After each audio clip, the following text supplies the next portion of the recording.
Today I'm bringing you a review of the Fiio Andes E17K portable headphone amplifier and DAC.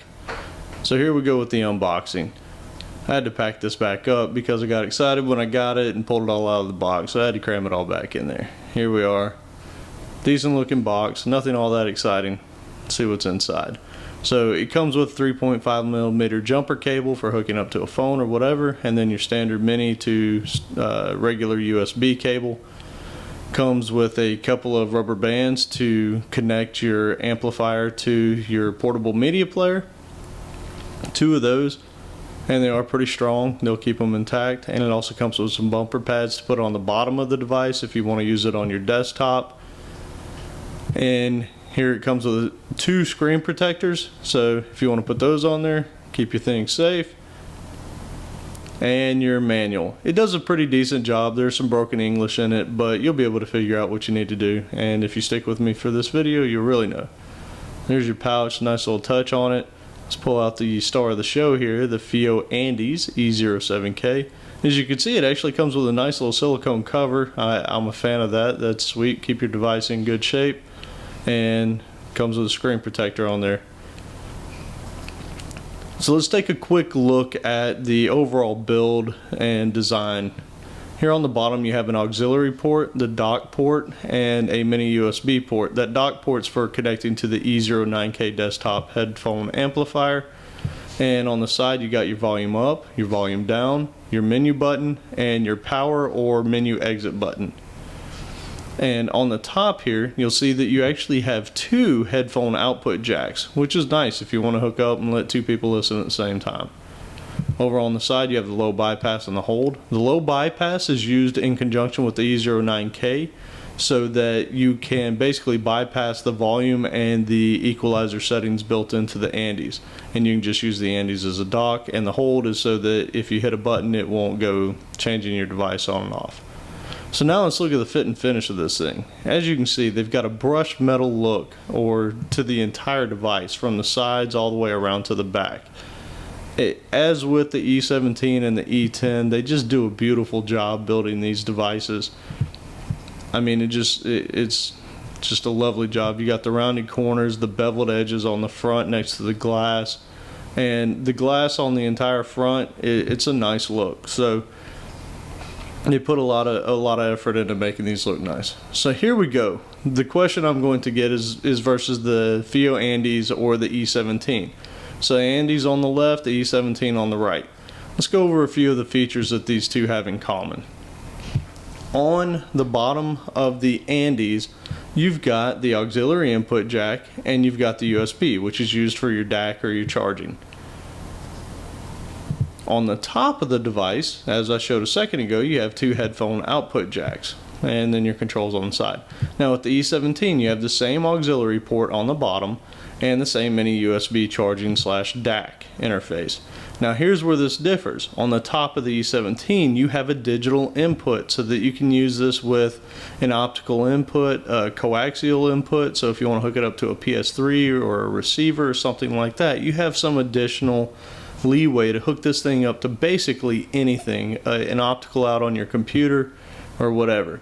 And you can see aesthetically they put the buttons on the front or the top of the E17 and they put them on the side of the Andes. I like them better on the side personally, but you know, it's preference. They both do the same exact thing, so that's not really a big deal. Otherwise they're almost identical.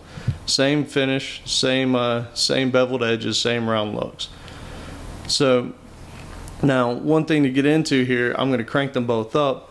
The E17 has slightly more power at the same volume. I did a lot of back-to-back with these, and essentially the sound, maybe the E17 has a touch more bass in the delivery when they're set on flat, and the E17 is also a little bit louder. Not a ton, but maybe 5 notches on the volume given the same gain settings.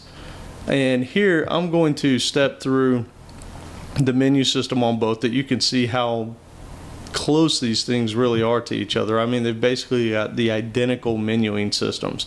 So here we go. On the E17 on the right, Andes on the left, you got your treble, your bass, your balance, you got your gain, USB charge on or off, sleep, Your max volume on the left, you got the display instead of the sleep thing. There's one extra option on the left, but past that, basically the menu items are identical. It looks like they basically put the same chipset in both of these. They both are 96 bit, 96 and 24 on the bit rate. So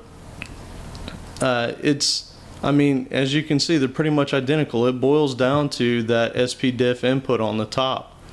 So at the end of the day, the question I'm going to receive a lot is, which one should I get? If you plan on hooking up to portable media players or just a computer to use as basically an external sound card as your DAC, then the Fiio Andes is the one to get. If you ever plan on hooking up to a PS3 or maybe to a TV that has a coaxial digital output, or if you want to use the digital output on some other device, then the E17 is the way to go. Otherwise, they're essentially the same. I say for probably about 90% of people, the Fiio Andes is going to be good enough, and at $80, it's about $60 less than the E17, and that's going to get you, that's going to cover what most people are going to use. So let's roll through the menu options here. And I'm just going to blow through these. You got 10 steps on the treble. You've got 10 steps on the bass as well.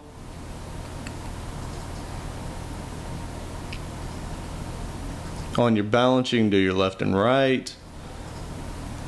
You've got your gain. I usually keep mine on 6 decibels when I'm using with the M50s. If I'm using a higher impedance set of headphones, then I'll go to 12. You can turn your USB charging on or off so that it will charge and play. You've got a sleep timer so that you can have this thing, go to sleep if you listen with your headphones in at night or something like that. Have it cut off after 20 minutes. You can have your display turn on and off for you over time. One thing I want to show here is on the Andes, and not on the E17, on the Andes, it actually indicates what your bass and your treble settings are on the front screen. So you notice I got my bass on 4, I'm putting the treble on 6 here, and you'll see on the front screen next to the T I have a 6 and next to the B I have a 4. So that's kind of nice, so you know if you're on the equal, if you're on a flat EQ. And there, that was my screen turning off when I had it on the 20 seconds. So you can set your max volume so that you don't ever blow your eardrums out, and you can also have your memory volume set so that when you turn it back on, it'll come back to the last set for volume. I usually have mine turned off so it just goes back to 20 so I don't hurt my ears if I ever put on a set of headphones later. You have your firmware version. You can do a factory reset on this thing, which I don't really, I guess if you change your settings enough you could go back in there and do all that, but I've never really saw a need for it. So here I'm going to show you, because I get this question a lot, I'm going to show you using the Fiio Andes with 3 different types of phones. And with this, I'm basically just going to be hooking these into the headphone output jack of the phone and then into the Andes. So I have an iPhone, I have a Samsung Galaxy S3 Android device, and I have the Nokia Lumia 920 Windows phone. So all 3 of these work. Plug into the headphone out jack on the iPhone, and I've got it going into the auxiliary port on the bottom of the Andes, and here I'm playing it, and I noticed across all 3 of these devices, what I typically do is I will turn the volume all the way up on the device like the iPhone, and then I'll turn it down 2 notches. And then you'll see I do the same thing on the Galaxy S here. I turn it all the way up and then turn it down 2 notches, and the reason is because you're amplifying an already amped signal. And when you turn these devices all the way up, there's usually, you can tell a little bit of strain in the amp coming from the device. So if you turn it down just a couple of notches, then you're getting a nice clean sound, and then you can use your Fiio Andes to actually crank up the juice if you need to. But that eliminates the strain from the amplifier coming out of your portable media player. And all 3 of these I found were about the same as far as output volume. The Galaxy S3, the iPhone 4, and the Nokia Lumia, when I had them set up to 2 notches below max. So here I'm going to show using this with my E09K amp. You'll see when I turn it on, it turns the device on when it's docked in there. And you saw that it went into USB for dock mode. Now make sure that on the bottom of the E09K, if you're using this, that you have it set to whether you want it coming from the auxiliary input or whether it's coming from the USB. Now, I've got the low bypass turned on, and what I just showed you right there is changing the volume on the Andes right now has absolutely no effect on the E09K. So I can turn the volume all the way up on the Andes and it won't do a thing. And also I found that modifying the treble and the bass and all that has no effect either. So if you're using the low bypass, you turn that on, then really all you are getting out of the Andes is the ability to use it as a DAC. If you want to be able to use the EQ on it, you'll see here I'm going to turn the low bypass off. If you want to be able to use the EQ, then you're going to have to turn the low bypass off, and then you can use this thing to EQ, but then you're also going to be having that same situation where you can use the volume on both. So right now I could turn the E09K all the way up, but I would have very little volume because I had the volume on the Andes set at 20. So it's kind of a trade-off. If you want to use the equalizer, turn the low bypass off. If you want a completely flat neutral sound coming out of the E09K, then turn the low bypass on and just use the amp, and you'll basically be using the Andes as a DAC to act as an external sound card for your computer. Now here I'm going to show you hooking up to my MacBook Pro, and it's pretty simple. You plug in the USB port, you plug in the USB on the side of the MacBook Pro, and then plug in the mini USB connector to the bottom of the Andes. Have to turn this baby on. You'll see there it's charging. Now I turn it on, and you see that it said USB, so it found a lock on the USB signal. So now I go into my system preferences, go over to the sound icon, click that, and then you're going to click the output tab in the middle there, and you'll see right now mine is already set on the Fiio Andes. And so now basically all the music is bypassing the internal sound card and going through the Andes. Now here, same thing on the Windows 7 machine. Go into Control Panel. You'll go to Hardware and Sound, I believe is what it is. Yeah, here we go. You got Hardware and Sound, and over here on the right you're going to click Manage Audio Devices. And then that's going to bring up a list of the audio devices on your computer. Hopefully you have less than I do. And mine's listed up at the top there. I always think it's down at the bottom, but it's the second one there. So you basically click that and you say set as default down on the bottom if you want it to be what plays the music. And you'll see the green check fire up there. Now I come into MOG and just going to click a song. And when I toggle back over to the control panel here, you will see that there is music coming through as the audio levels will be jumping up on the device. So here you go. You can see that music is playing through there, and that means I'm in business. And when you unplug the Andes, it'll automatically just go back to the other device. Now, one thing I wanted to show you in here is you can actually choose the various settings for the E0 or for the E07K, the Andes. You can go all the way up to 96 and 24, which is studio level sound quality.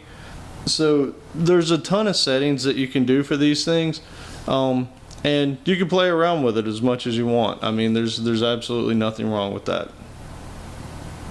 I will say though that most CDs are not recorded in that level of quality, so you'll be cranking it up and you'll probably be using more CPU on your computer when it's not really needed. So wrapping up on the Fiio Andes E07K, I've got to say this thing is a stellar device. At $80 you'd be hard pressed to find anything that could compete with it as far as price and functionality and performance. So if you're looking for a nice solid headphone amplifier that you can take with you on the go that will power most any headphone under 250 ohms, then this is something to be looking into. This has been Alan with HeadphoneReviewHQ.com. I hope you enjoyed this review of the Fiio Andes E07K portable headphone amplifier and DAC. If you have any questions or comments, leave them in the forum below and I'll get back to you as soon as I can. If you do plan on buying this, please use my affiliate link below, as that will help me bring you more reviews of more products in the near future. And come by and check me out on Facebook. I've actually been updating things there, items I'm working on, the next reviews coming up, and you can also follow me on Twitter at Headphone HQ there. So as always, look forward to bringing you more here in the near future. I got a lot on the plate, and be talking to you soon. Thanks.